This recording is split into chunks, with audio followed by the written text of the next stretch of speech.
got good torque.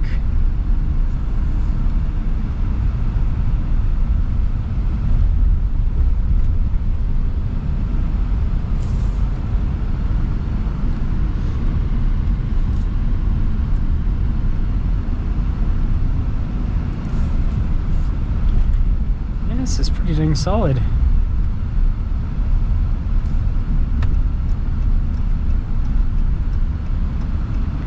Now some other stuff, I mean, HD trucks are always going to feel big and heavy. This almost kind of feels just a little bit more so, again, being higher up off the ground.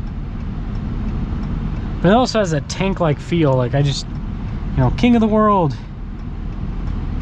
Can drive over anything. Are they going to turn? Oh, they switched. This is why I'm always cautious when I drive around in, especially Salt Lake County.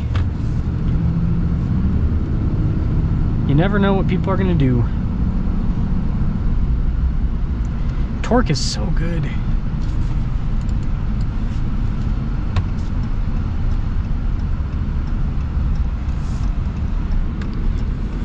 Braking's not too bad. A little bit spongy, but that's pretty normal for an HD truck. Let's punch it here.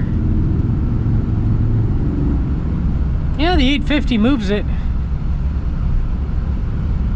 Not a problem. Do have a little bit of wandering with the steering. Again, not bad.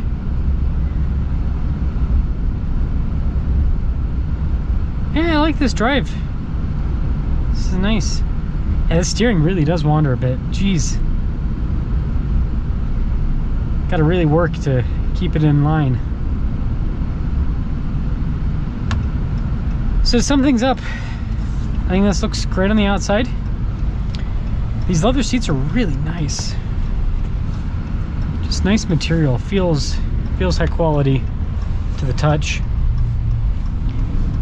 It's easy to drive. Again, got quite a bit of negative offset though, so you do gotta kind of always have that in the back of your mind. It ain't difficult to deal with. It's not bad at all. So let me know what you guys think about the Wicked Peak. Not Wild Peak, but Wicked Peak. And let me know if this is kind of like the ideal build on a Cummins. Do you think this would be better on a 3500, by the way? Because I noticed a lot of the lifted Cummins that I see here, it's always 2500s. And I imagine it's because it's a little bit easier to lift a truck.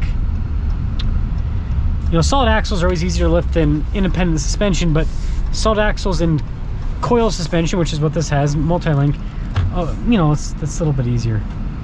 So, let me know what you guys think about the Wicked Peak edition here.